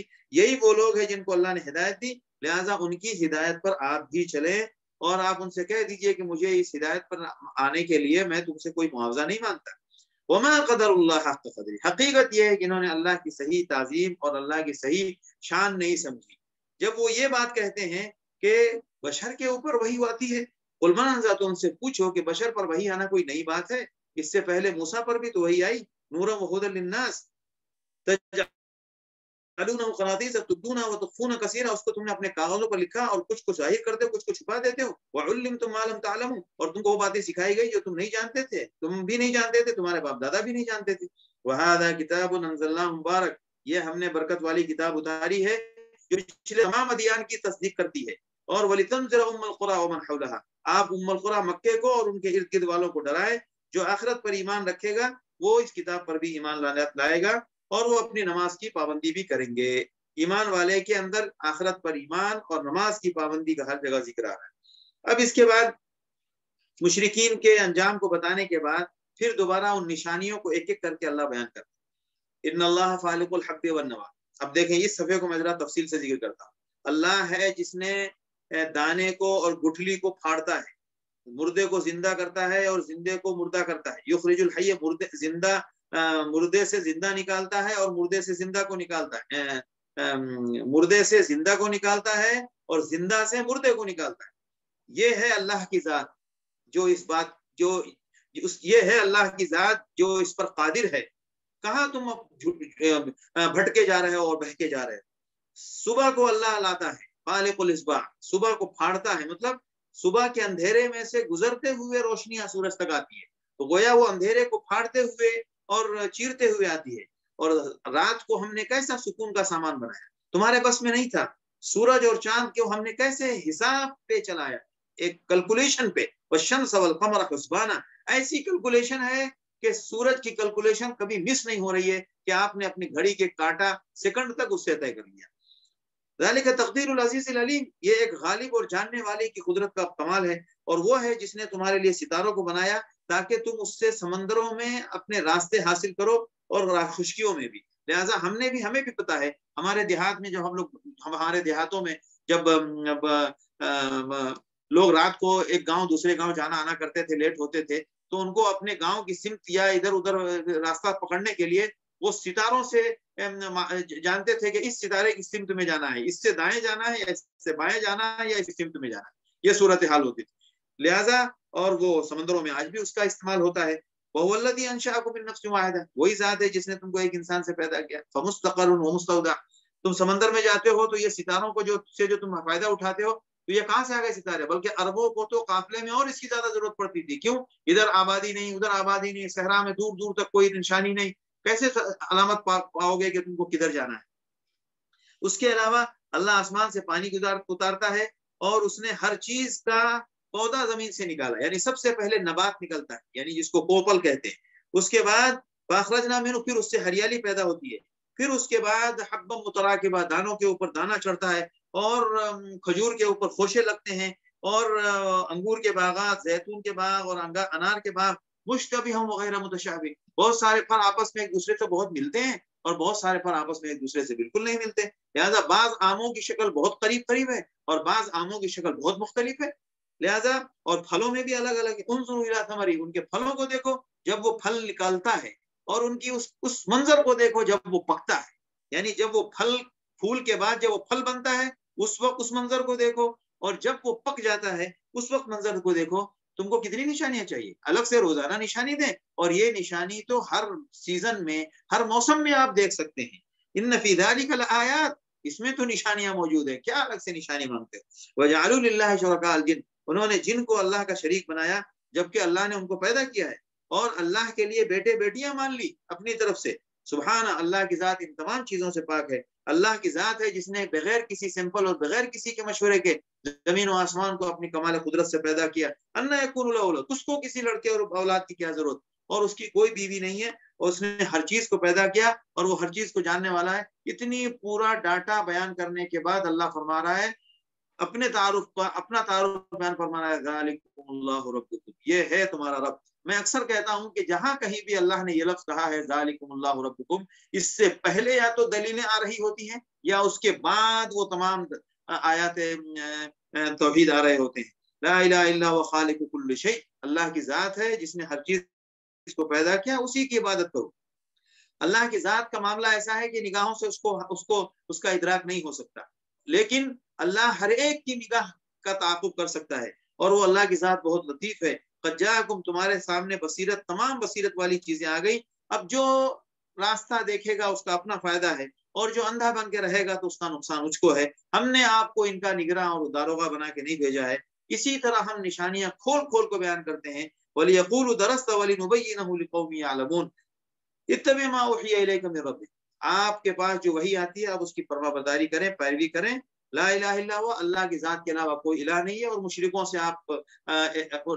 سے آپ اپنے آپ اعراض کریں. اعراض سے مراد یہ نہیں کہ ان کو دعوت دینا چھوڑ دیں، ان کی جو باتیں ہیں ان کی باتوں کی فکر میں اور ان کی باتوں کو لے کر آپ پریشان نہ. یہ ہے اعراض کا مطلب. ورنہ تو اگر اعراض کا مطلب یہ لیں گے تو مطلب ان کو دعوت دینا چھوڑ دیں، اب آپ کو ضرورت نہیں ہے ان کو دعوت دینے کی. یہ مطلب نہیں ہے، ان کو دعوت دیتے رہنا ہے لیکن ان کی باتوں کے چکر میں نہ آئے. وَلَوْ شَاءَ اللَّهُ مَا أَشْرَكُوا، اگر وہ اللہ چاہتا تو شرک نہ کرتے، لیکن یہ تو امتحان ہے اللہ کی طرف سے. لہٰذا وہ جو ان کو جو اللہ نے اختیار دیا ہے اس اختیار کا وہ غلط فائدہ اٹھا رہے ہیں. ایک ادب سکھایا جا رہا ہے کہ غیر مسلم جس کی عبادت کرتے ہیں ان کے ساتھ بدزبانی کے الفاظ استعمال مت کرو. اس لیے نہیں کہ اس کا احترام ہے، بلکہ اس میں ہمارا اپنا احترام ہے یہ کہ وہ پلٹ کے اللہ کے نام پر گالی نہ، اللہ کے نام پر گستاخی کے کلمے نہ بکنے لگیں. وَلَا تَسُبُّوا الَّذِينَ يَدْعُونَ مِن دُونِ اللَّهِ فَيَسُبُّوا اللَّهَ عَدْوًا بِغَيْرِ عِلْمٍ. تو دوسرے کو گالی نہ دینا دراصل اپنے احترام کے لیے. اور اگر کوئی سامنے والا احترام والی شخصیت ہے تو ویسے بھی اس کو گالی نہیں دینا چاہیے. لیکن اگر کہیں صورتحال ایسی ہو کہ وہ بندہ اس لائق نہیں ہے کہ اس کا مطلب یہ نہیں ہے کہ اس کو گالی دی جائے. جس کا احترام ضروری نہیں ہے تو اس کے لیے یہ بھی ضروری ہے کہ اس کو گالی دی جائے. لہٰذا غیر اللہ کے اللہ کے نام کے علاوہ جو اللہ کی ذات کے علاوہ جو شرکا اور معبود ہیں مشرکین کے یہاں یا دوسرے مذاہب والوں کے یہاں، تو ان کے جو معبود ہیں ان کو گالی یا ان کے لیے گستاخی کے الفاظ نہیں بولنا چاہیے. آج کی سوشل میڈیا میں ہمارے نادان مسلمان اس طرح کی بہت حرکت کرتے ہیں اور اس حرکت کے نتیجے میں وہ ہوتا ہے جو قرآن کہتا ہے. كذلك زينا لكل امة، ہم نے ہر امت کو اسی طرح ان کے اپنے عمل کو اچھا بتا دیا. ان کو لگتا ہے کہ آئی ایم ڈوئنگ ویل، جو میں کر رہا ہوں وہ صحیح ہے، تو پھر وہ قیامت کے دن معلوم پڑے گا کہ کیا اچھا ہے اور اس نے جو کیا وہ صحیح تھا یا غلط تھا. اور وہ قسم کھاتے ہیں کہ لئن جاءتهم آیہ، دیکھیں میں نے کہا نا مرکزی مضمون ہے، لئن جاءتهم آیہ، اگر نشانی آئے گی تو لَيُؤْمِنُنَّ بِهَا، ہم ضرور ایمان لے آئیں گے. تو آپ ان سے کہیے قُلْ إِنَّمَا الْآيَاتُ عِندَ اللَّهِ، تمام آیتیں آسمان سے جو آیتیں یہاں موجود ہیں ان کے علاوہ مزید کوئی آیات اور نشانیاں چاہیے تو وہ اللہ کے پاس ہے، وہ میرے پاس نہیں ہے. وَمَا يُشْعِرُكُمْ أَنَّهَا إِذَا جَاءَتْ لَا يُؤْمِنُونَ، اور کیا معلوم تم کو کہ جب وہ نشانی آئے گی تو تم ایمان لاؤ گے کہ نہیں لاؤ گے، تو تم ایمان لانے والے نہیں ہو. اور ہم ان کے دلوں کو آنکھوں کو پلٹ دیتے ہیں کما لم یؤمنوا بھی، جیسا کہ وہ ایمان نہیں لائے پہلی مرتبہ، اور ہم نے ان کو ان کی گمراہی میں بھٹکنے کے لیے چھوڑ دیا ہے. اسی طرح اب وَلَوْ أَنَّنَا نَزَّلْنَا إِلَيْهِمُ الْمَلَائِكَةَ وَكَلَّمَهُمُ الْمَوْتَى وَحَشَرْنَا عَلَيْهِمْ، کہ اگر ان کے پاس ہم فرشتے اتار دیں اور مردے ان کے ساتھ بات کرنے لگیں اور ہر چیز ان کے سامنے ہم لا کر رکھ دیں، ما کانوا لیؤمنوا، یہ ایمان لانے والے نہیں ہیں. بس اللہ ہی اگر چاہے تو یہ ایمان لائیں گے، لیکن اکثر ان میں سے نادان ہیں. ہم نے ہر نبی کے شیطان، انسانوں میں شیطان یعنی ہر نبی کے دشمن ہیں. ہم نے ہر نبی کے کچھ دشمن رکھے ہیں، انسانوں کے شیطانوں میں سے اور جنوں کے شیطانوں میں سے، جو ایک دوسرے کو الٹی الٹی باتیں اور پٹی پڑھاتے رہتے ہیں اور دھوکہ دیتے رہتے ہیں. اگر اللہ چاہے تو یہ نہیں کر سکتے وہ، یعنی اللہ اگر ان کی اس ان کا حرکت کو روکنا چاہے تو ایسا نہیں ہے کہ وہ اپنے بل پہ جو چاہے کرے، لیکن اللہ نے ڈھیل دے رکھی ہے، اسی ڈھیل میں ان کا امتحان ہے. اور نبوت اور رسالت کی تکذیب اور ایمان کا فیصلہ ہے کہ اگر وہ رسول پر ایمان لائیں گے تو یہ حرکت نہیں کریں گے، اور اگر انہوں نے یہ حرکت کی تو اس کا مطلب رسالت کو جھٹلا رہے ہیں. تو یہ ڈھیل اللہ نے دی ہوئی ہے ان کے امتحان کی وجہ سے. اگر اللہ چاہتے تو وہ یہ نہیں کر سکتے. یعنی یہ اب آپ کو سوال پیدا ہوگا کہ یہ تو اللہ کہہ رہے ہیں کہ اللہ نے نہیں چاہتے تو نہیں کرتے، تو کیوں اللہ نے ایسا کیا؟ اس بات کو سمجھیے کہ امتحان لینا ہے. اب اگر وہ یہ سمجھ کے کر رہے ہیں یا کوئی یہ سمجھے کہ نبوت کے سامنے ان کی طاقت مضبوط ہے، اللہ اس بات پر قادر نہیں ہے، نبوت کمزور ہے، نہیں. اللہ اگر اپنی قدرت کے بل پر چاہے تو وہ یہ نہیں کر سکتے. لیکن ایسا ہو کیوں رہا ہے؟ ایسا ہو اس لیے رہا ہے تاکہ ان کا امتحان ہو کہ وہ نبی کے مقابلے میں، نبی کے نبوت کے معاملے میں ان کا ایمان کیا ہے اور ان کا رویہ کیا ہے. ٹھیک ہے، فَذَرْهُمْ وَمَا يَفْتَرُونَ، تو وہ جو جھٹلا رہے ہیں ان کو آپ رہنے دیجئے، کرنے دیجئے. وَلِتَصْغَى إِلَيْهِ أَفْئِدَةُ الَّذِينَ لَا يُؤْمِنُونَ بِالْآخِرَةِ وَلِيَرْضَوْهُ وَلْيَقْتَرِفُوا مَا هُمْ مُقْتَرِفُونَ. اب یہ ساری باتیں آیات اور نشانیاں کی چل رہی ہیں، ایمان کی باتیں اور توحید کی بات اور پھر ان کا انجام. اور اللہ بار بار اس بات کو کہہ رہے ہیں کہ اللہ جس کو چاہے اس کو ہدایت دیتا ہے اور اس کے دل کو اسلام کے لیے کھول دیتا ہے، اور جس کو چاہے اللہ اس کو گمراہ کرتا ہے اور اس کو ہدایت قبول کرنا ایسا لگتا ہے جیسے کہ وہ آسمان کی طرف چڑھ رہا ہو. یہ ہمارا سیدھا راستہ ہے، ہم نے نشانیاں کھول کھول کر بیان کر دی ہیں، میں نے اس کی وضاحت کر دی. اور قیامت کے دن جب جنوں انس کو جمع کیا جائے گا تو ان سے کہا جائے گا کہ یا معاشر الجنس، تم نے بہت انسانوں کو گمراہ کیا. وقال اولیاءهم من الانس، تو ان کے جو شیطانوں کے جو انسان دوست ہوں گے وہ کہیں گے اللہ ہم نے ایک دوسرے کے ساتھ بہت مزہ اڑایا. وبلغنا اجلنا الذی اجلتنا، اب نتیجہ یہ ہوا کہ ہم اپنے انجام کو پہنچ گئے. قال النار مسواکم، تو اللہ کہیں گے بس اب آپ کا ٹھکانہ جہنم ہے، اب ہمیشہ اسی میں رہو. اور جو کسی ایسے دوست کو دوست بنائے گا، جو جیسے آدمی کو دوست بنائے گا ویسے ہی دوست کے ساتھ اس کا انجام ہوگا. وَكَذَلِكَ نُوَلِّي بَعْضَ الظَّالِمِينَ بَعْضًا بِمَا كَانُوا يَكْسِبُونَ. اس کے بعد ان کی جو حرکتیں تھی شرک کے نام پر، کہ وہ کچھ کھیتوں کے حصے کو انہوں نے مشرکین کے لیے خاص، اپنے معبودین کے لیے خاص کر رکھا تھا. وَجَعَلُوا لِلَّهِ مِمَّا ذَرَا مِنَ الْحَرْثِ وَالْأَنْعَامِ نَصِيبًا فَقَالُوا هَذَا لِلَّهِ بِزَعْمِهِمْ، اپنی مرضی سے کہتے تھے یہ اللہ کے لیے اور یہ ہمارے شریکوں کے لیے. اچھا ایسا ہوتا تھا کہ فَمَا كَانَ لِشُرَكَائِهِمْ فَلَا يَصِلُ إِلَى اللَّهِ، تو جو ان کے شرکا کا تھا وہ تو اللہ کے نام پر کبھی استعمال نہیں ہوتا تھا، البتہ جو اللہ کے نام پر نکالتے تھے وہ بھی اٹھا کے شرکا کے نام پر دے دیتے تھے. تو سا ما يحكمون، اس میں بھی دیکھو انصاف نہیں تھا، یعنی شریک کے معاملے میں بھی اللہ کے ساتھ انصاف نہیں کرتے تھے. تو یعنی اس جبکہ وہ انصاف بھی کرتے تو غلط تھا.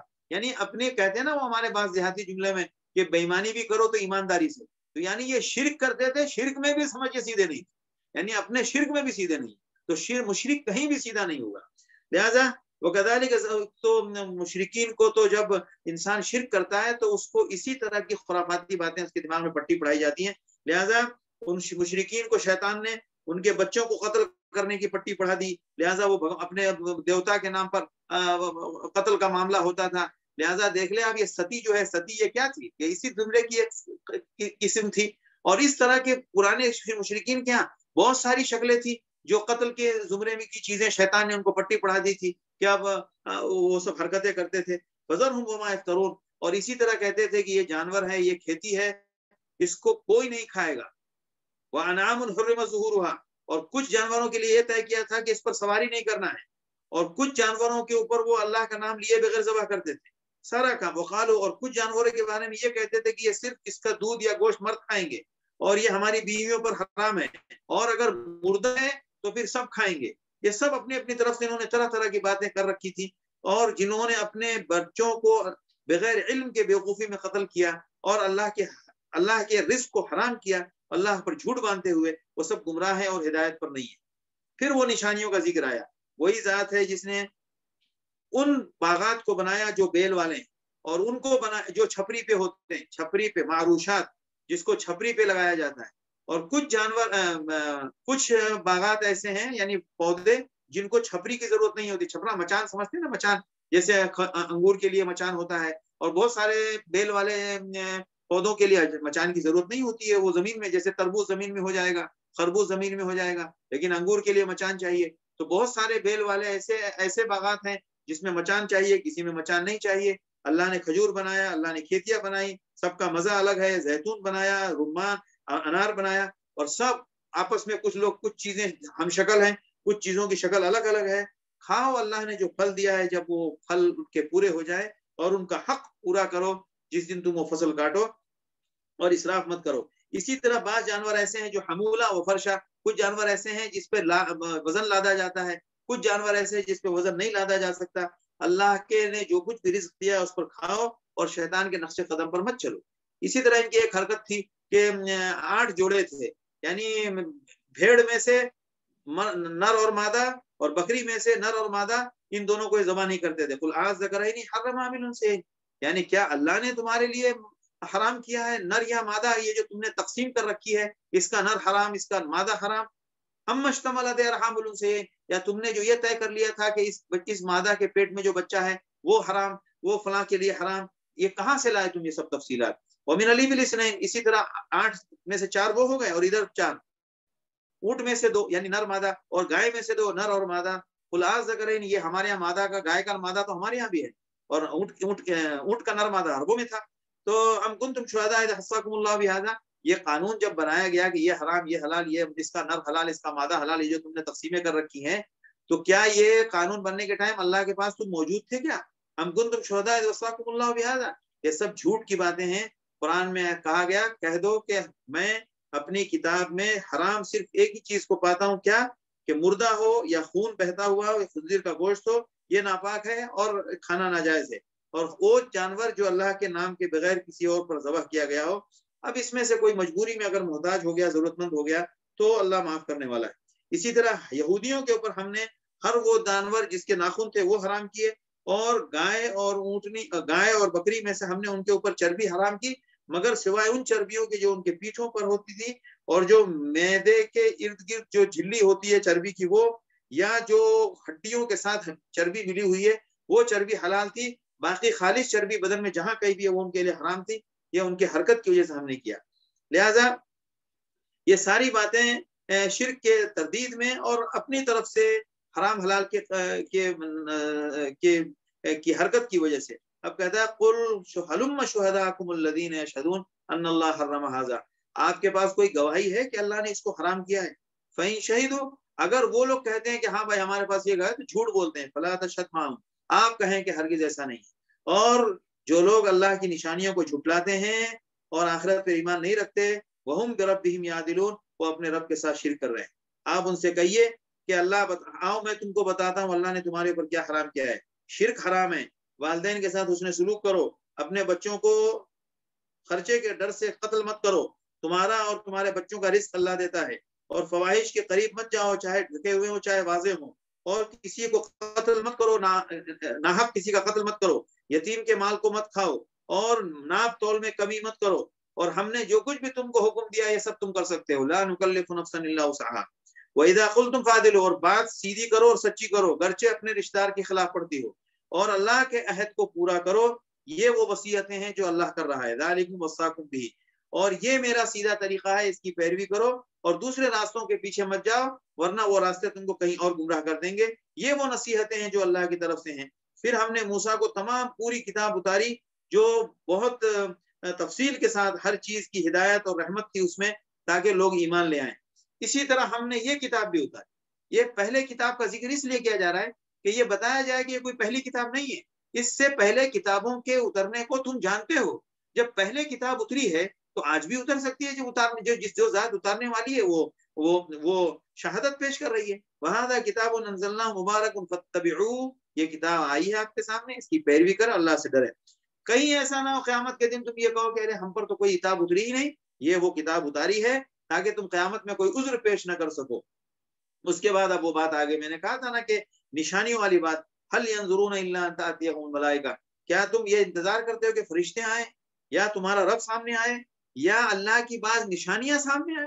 یعنی کیا تم اس سب چیزیں, سامنے تو سب کچھ موجود ہے, فرشتے کی علامات موجود ہیں, اللہ کی قدرت پوری کائنات موجود ہے, اور نشانیاں سب موجود ہیں, اور تم مزید نشانی مانگتے ہو. تو یاد رکھو کہیں ایسا نہ ہو کہ نشانیاں آنے کے بعد تم اپنے ایمان لانے کا موقع گوا بیٹھو, اور اس کے بعد تمہارا ایمان لانا تم کو فائدہ نہ کرے.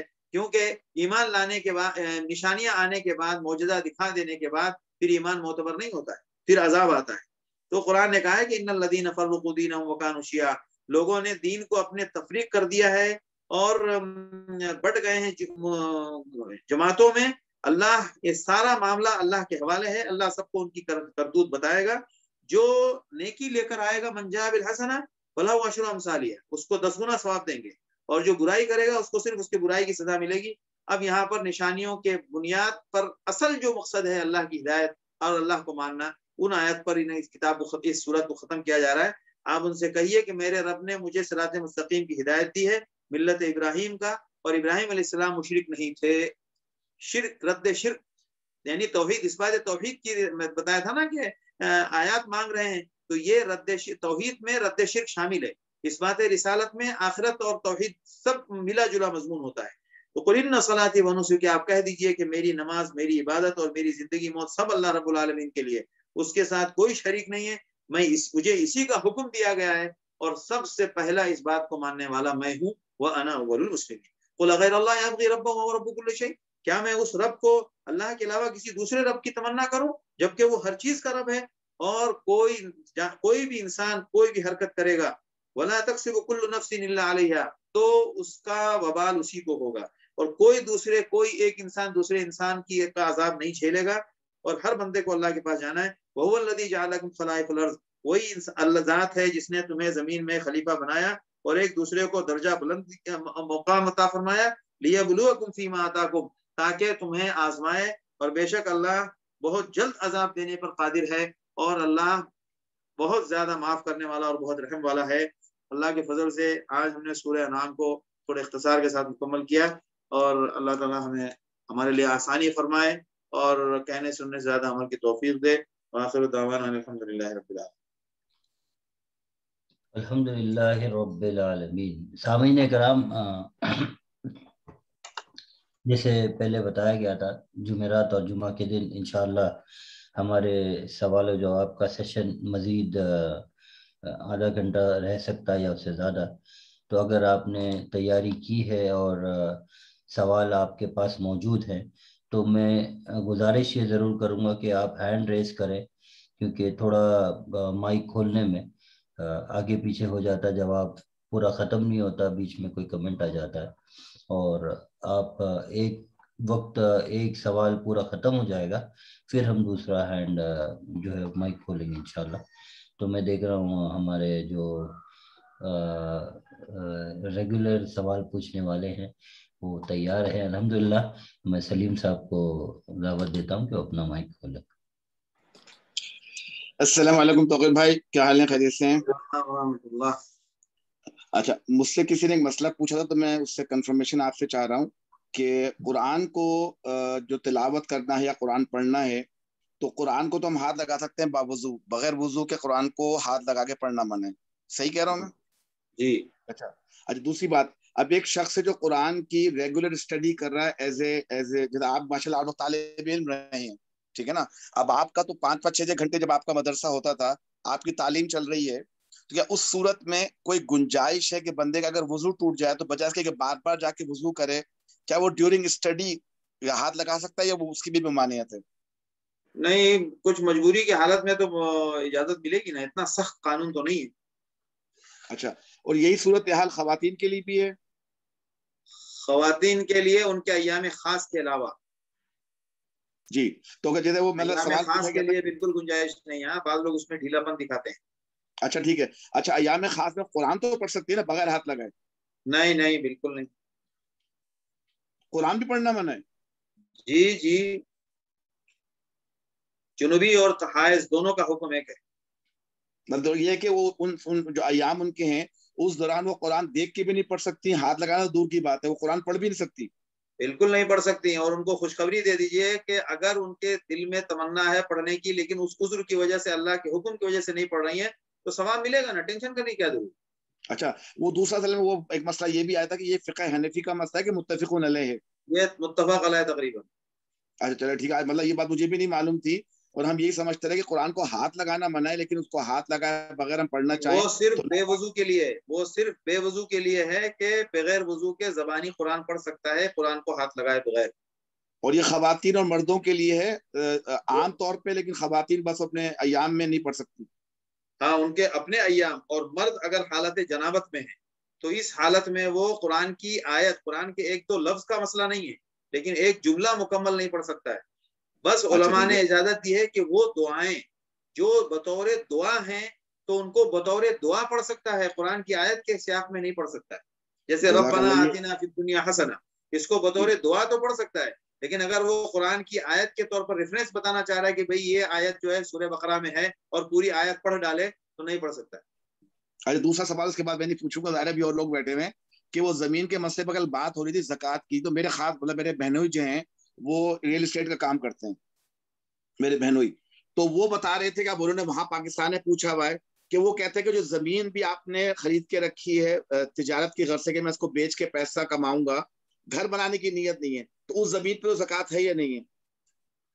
بھائی وہی تو مسئلہ ہے، ہمارے میں نے پہلے بھی کہا کہ بعض علماء یہ فتویٰ دیتے ہیں لیکن ہمیں اس فتوے سے بالکل اطمینان نہیں ہے۔ کیوں کہ شریعت میں، فقہ اسلامی میں جو زمین ہے نا، جو زمین ہے، زمین کی جو جنس ہے، زمین کی جنس زکوٰۃ میں نہیں آتی ہے۔ اگر کسی نے انویسٹمنٹ کے نام پر خرید کے رکھا ہے تو وہ بزنس نہیں ہے۔ ہم عرف میں بزنس کس کو کہتے ہیں یہ بتائیے؟ میں نے ایک ڈائمنڈ خرید لیا، ڈائمنڈ کی انگوٹھی مجھے کہیں سستی مل گئی، میں نے کہا کہ یار لے لو، سستی مل گئی ہے، یہ 1000 ریال میں بک جائے گی، 100 ریال میں کہیں مل گیا، لے لیا میں، کبھی جب 1000 ریال ملے گا تو میں بیچوں گا، تو میں تاجر ہو گیا ڈائمنڈ کا۔ تو اگر یہی حال زمین کا، کہ بندے نے 2-3 زمینیں لے کے رکھی ہوئی ہیں اور جی نیت یہ بالکل ہے رکھی کہ ہے، بالکل، اگر کسی نے رکھا ہے اس پہ زکات نہیں ہے، زمین پہ ہم زبردستی زکات کیوں دینے جائیں؟ اب گھوڑا اچھا ہے، یہ گھوڑا، ایک جی بندے نے گھوڑا رکھا ہے، 10 گھوڑے، 10 گھوڑے اس کے پاس ہیں، اس کے پاس ضرورت نہیں ہے لیکن 10 گھوڑے ہیں اس کے پاس، ٹھیک ہے، اور 5 اونٹ کے اوپر زکات ہے، 10 گھوڑے میں شاید 20 اونٹ آ جائے لیکن 10 گھوڑے پہ زکات نہیں ہوگی۔ اس نے سوچا ہے کہ اگر کبھی میرے کو پیسہ ملے گا میں بیچ دوں گا، ایک آدمی گھوڑے کا شوقین ہے، پالتا ہے، پیسہ ملے گا بیچ دے گا، بیچ دے گا۔ اچھا، تو اس کا مطلب ہے کہ یہ ہمارا مختلف، یہ بھی وہی ہے کہ یہ اس پہ اجماع ہے کہ اختلاف ہے کہ زمین پہ زکات ہے یا نہیں؟ نہیں، اصل میں کچھ لوگ آج کے دور میں نا، پتہ نہیں کچھ لوگوں کو شوق ہے زبردستی، بعض بڑے بڑے علماء کو، میرے کو نہیں سمجھ میں آتا، اللہ عالم، ہم بھی اپنے آپ کو بڑا نہیں کہتے، لیکن بعض لوگوں کو یہ شوق ہوتا ہے زبردستی کہ ان کے پاس اگر یہ پیسہ ہاتھ میں ہوتا یا سونا ہوتا تو زکات ہوتی۔ ارے بھائی، آپ کو یہ حساب جوڑنے کی ضرورت نہیں ہے، ایک انسان کے پاس شریعت نے جو اجناس بتائی ہیں ان اجناس کی شکل میں نصاب موجود ہے تو آپ زکات دیجئے۔ آپ اگر مگر کیوں کرتے ہیں؟ وہ تو اللہ سمجھے گا، وہ سمجھے گا، اللہ سمجھے گا اس سے، آپ کو اگر مگر بیچ میں کرنے کی کیا ضرورت ہے؟ جزاک اللہ۔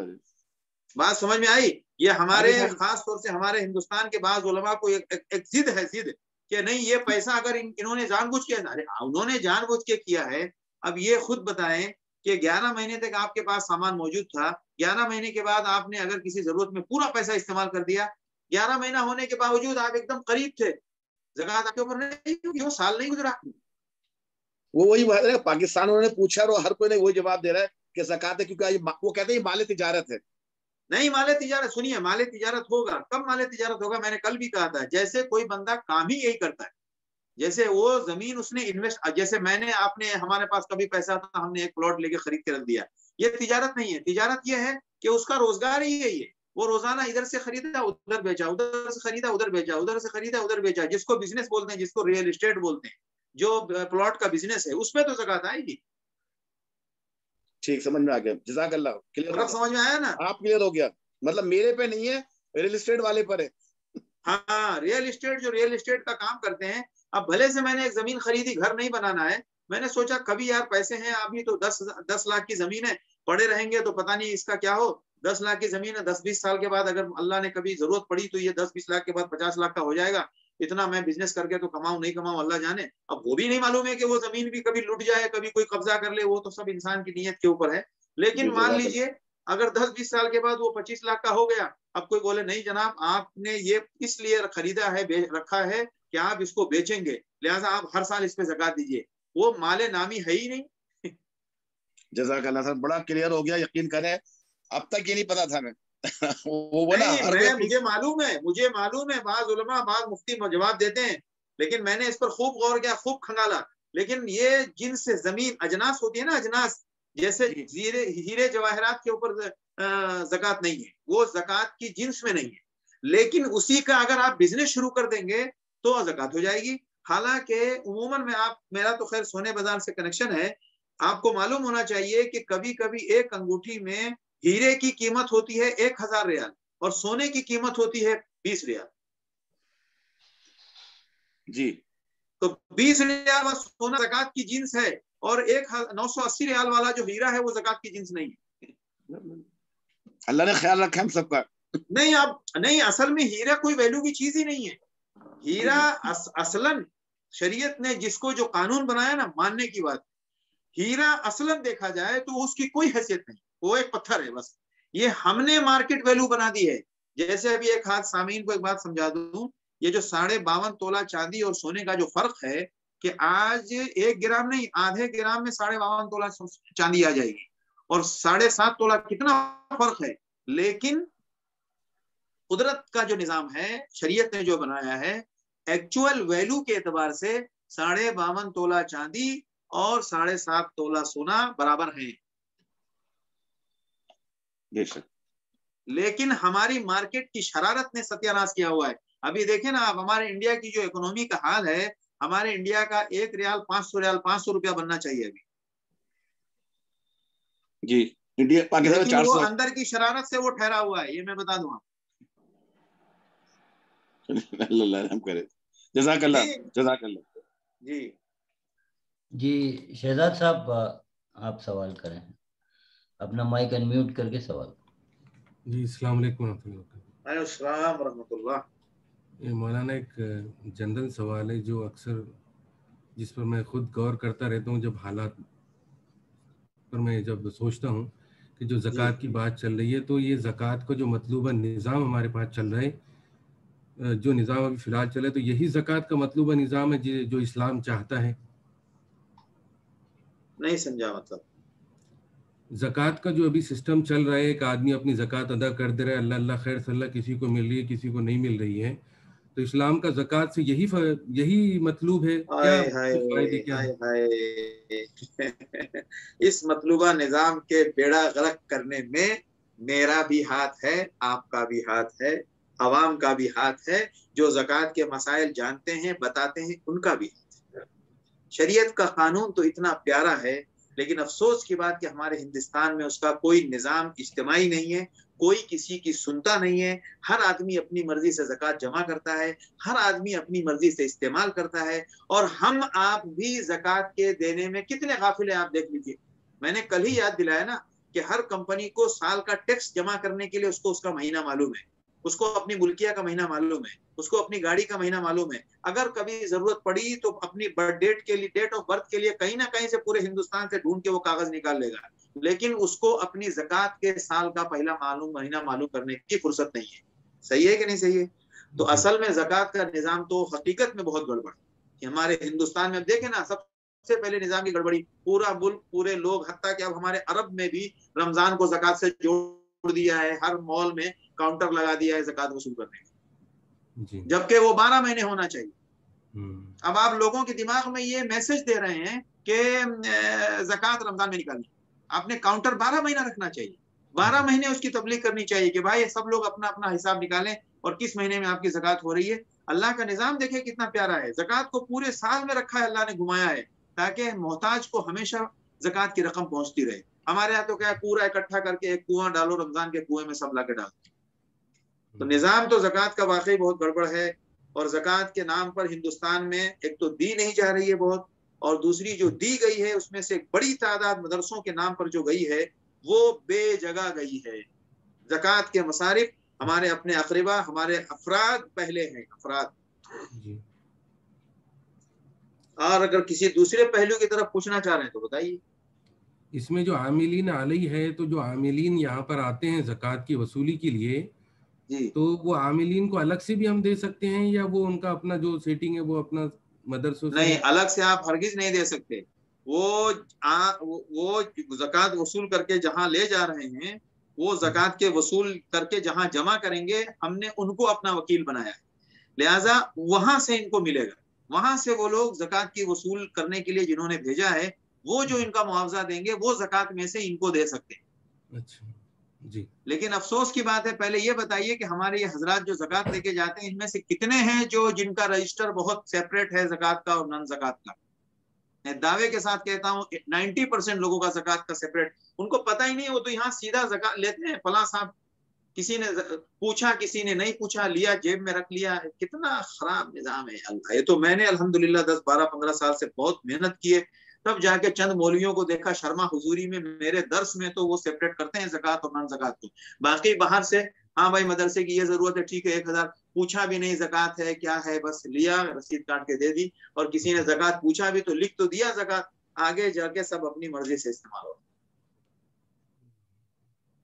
امت زکوٰۃ کے اتنے وسیع فوائد سے جو محروم ہے، اور آج کے حالات میں جو مطلب ضرورت ہے مالی مدد کی، فقراء، مساکین، بیوہ، مریض، بے روزگار، تو بتائیں نا دونوں کا قصور ہے.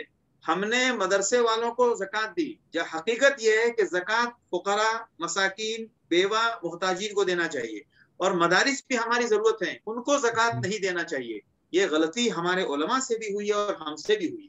ہم بھی یہ چاہتے ہیں کہ سارا ٹینشن زکوٰۃ سے حل کریں، اور اب تو ایک نیا فرقہ، ایک نئی ٹیم پیدا ہو گئی ہے جو یہ چاہتی ہے کہ انٹرسٹ کے پیسے سے ہی پوری ٹینشن شیٹ کلیئر ہو.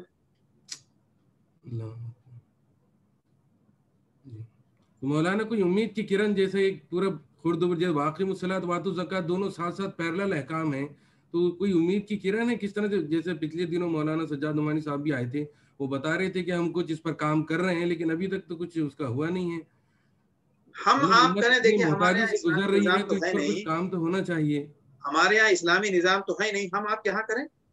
مثال کے طور پر میں ایک بات بتا رہا ہوں، میرے بس میں ہے جو کرنے کا میں کر رہا ہوں، میں خوب الحمدللہ زکوٰۃ کے بارے میں بیداری لا رہا ہوں. اسی طرح آپ بھی اس چیز کی فکر کریں، ہمارے حلقے کے لوگ فکر کریں، ہمارے درس والے فکر کریں. ہر آدمی جب بھی کہیں زکوٰۃ دینے کی بات آئے تو ان پوائنٹس کو جو شریعت کے بنیادی ہیں ان کو چیک کرے، اور اس کے خلاف ہو تو معذرت کر لے. ہم میں سے جتنے لوگوں نے سنا ہے اس کی فکر کریں، اسی طرح بیداری آتی ہے. یہی امید کی کرن ہے. ہم آج کریں گے، ایک حلقہ کرے گا، دوسرا حلقہ بھی غور کرے گا. ہر حال میں لوگ اپریشیٹ کریں گے، اس کو ایکسپٹ کریں گے، اس کو پروموٹ کریں گے، پروپیگیٹ کریں گے. جیسے بھی انڈیا زکوٰۃ فاؤنڈیشن والے کافی ایگریسو چل رہے ہیں، اپنا کیمپین چلا رہے ہیں، تو اس کو ہم متفقہ ادارہ سمجھ لیں کہ یہ انڈیا کا متفقہ ادارہ ہے انڈیا زکوٰۃ فاؤنڈیشن؟ نہیں، وہ تو مجھے معلوم نہیں ہے، لیکن میں نے سنا ہے ان کے بارے میں بہت ساری باتیں کہ ماشاءاللہ بہت اچھا ادارہ ہے. اور اگر اس کے نظام کو سمجھ لیں تو ہم ان کے بارے میں خوب تشہیر بھی کر سکتے ہیں. لیکن ہم جب تک ڈائریکٹ ہم اس کو سمجھیں گے نہیں، ہم ادھر ادھر کے بولے ہوئے سے نہیں کریں گے. کیوں کہ میں آپ کو بتا دوں، یہاں جو اسلامی بینکنگ کے سلسلے میں بہت سارے بینک والے افتاء میں جا کے انہوں نے اپنے پیپر اور اپنی کنڈیشنز دکھا کے فتویٰ تو لے لیا، اور بعد میں وہ جب ڈیلنگ کرتے تھے تو وہ اپنا شوشہ بیچ میں چھوٹا چھوٹا ڈال دیتے تھے. تو میں نے جب پوچھا تو انہوں نے کہا کہ یہ پوچھ کے تو صحیح ہے لیکن کرتے گڑ ہے، اس لیے ہم آپ کو بول نہیں سکتے کہ کتنا. جی تو اسی لیے وہ جاننا ضروری ہے کہ اگر وہ اس معاملے میں زکوٰۃ کے تمام بنیادی باتوں کو جو شریعت کی ہیں اس کی پابندی اور خیال کرتے ہیں تو بے شک اس کی فکر کرنی چاہیے. اور بلکہ میں تو سب سے پہلے یہ کہتا ہوں کہ آپ کے پاس زکوٰۃ بنتی ہے تو سب سے پہلے اپنے اقربا رشتہ دار کو ترجیح دیں. انشاءاللہ اگر ہر بندہ اس کی فکر کرے گا تو کسی فاؤنڈیشن کی ضرورت ہی نہیں پڑے. صحیح ہے نہیں صحیح ہے؟ جی جی. ڈاکٹر منہج آپ سوال کریں. السلام علیکم مولانا صاحب. مولانا صاحب میرا سوال بھی زکوٰۃ سے ہی ریلیٹڈ ہے. اگر ہم دوست کو یا کوئی کزن کو زکوٰۃ دینا چاہ رہے ہیں اور وہ صاحب نصاب بھی ہے لیکن فی الحال ان کی جاب کرائسس میں ہے، جاب ختم ہو گئی اور فائنینشیل ڈیفیکلٹی ہے، تو ان کو کیا دے سکتے زکوٰۃ؟ نہیں بالکل نہیں. صاحب نصاب کو زکوٰۃ نہیں دے سکتے. صاحب نصاب ہے تو جو اس کے پاس اللہ نے مال دیا ہے اس کو استعمال کرے نا، وہ اسی لیے تو ہے استعمال کرنے. صاحب نصاب ان دا سینس وائف کا گولڈ ہے لیکن ان کا بینک اکاؤنٹ آلموسٹ خالی ہو گیا ہے، تو اس صورت تو صاحب نصاب یہ کہاں ہوئے؟ وائف کے گولڈ سے ان کو کیا لینا دینا؟ اچھا جی جی. وائف کے گولڈ سے اصل میں ہم لوگ جس ملک میں رہ رہے ہیں نا، وہ ہم نے ایسا کنسپٹ کیا ہوا ہے کہ کوئی بھی معاملہ ہو تو وائف کا ہسبینڈ کا وائف کا، ہم بنے ایک دوسرے کے لیے والا حساب. مولانا صاحب دوسری بات، یہ جو تراویح میں دعا پڑھاتے ہیں انڈیا میں، سبحان الملک الملکوت ہر 4 رکعت کے درمیان، تو یہ اس کی اوتھینٹسٹی کیا ہے مولانا صاحب؟ پڑھنا چاہیے یہ دعا؟ دیکھیے یہ توحید کے کلمات ہیں، اس میں کوئی بھی جملہ توحید کے شان کے خلاف نہیں ہے، بہت اعلیٰ کلمات ہیں اس میں. اگر اس کو ہم یہ تو نہیں کہہ سکتے کہ یہ تراویح کی دعا ہے، یہ ہم نہیں کہہ سکتے، یہ ٹائٹل نہیں دے سکتے. لیکن اگر کوئی اس کو پابندی سے پڑھتا ہے، یوں ہی پڑھتا ہے، تو ہم اعتراض نہیں کریں گے. لیکن اگر وہ یہ سمجھتا ہے کہ تراویح میں یہی پڑھنا چاہیے، کوئی درود پڑھا ہے تو درود نہ پڑھے، کوئی سبحان اللہ وبحمدہ سبحان اللہ العظیم پڑھا ہے تو وہ نہ پڑھے، تو یہاں سے غلطی شروع ہوگی، یہ غلط ہو جائے. جزاک اللہ خیر مولانا صاحب. یہ کلیئر ہوا نا ایک دم؟ جی بالکل. جی باقی قوم سو گئی لگتا ہے. ابرار بھائی سوال کریں. ہاں السلام علیکم ورحمۃ اللہ. وعلیکم السلام ورحمۃ اللہ. ہاں میرا وہ سوال تھا وہ میں تھوڑا سا کلیئر ہو گیا ہے، وہ آپ دوسرے کو چانس دے دیں بات کریں. نہیں کیا کلیئر ہو گیا؟ مجھے بھی تو معلوم پڑے ورنہ میں سمجھوں گا شاید. نہیں ایکچولی یہ تھا کہ آپ کے پاس اگر 10 تولہ سونا ہے جی، اور دوسرا آپ کے پاس قرض بھی ہے، اور تیسرا یہ کہ آپ کے پاس کیش نہیں ہے، اور جو آپ کے پاس کیش فلو آتا ہے وہ نکل جاتا ہے خرچے میں، یعنی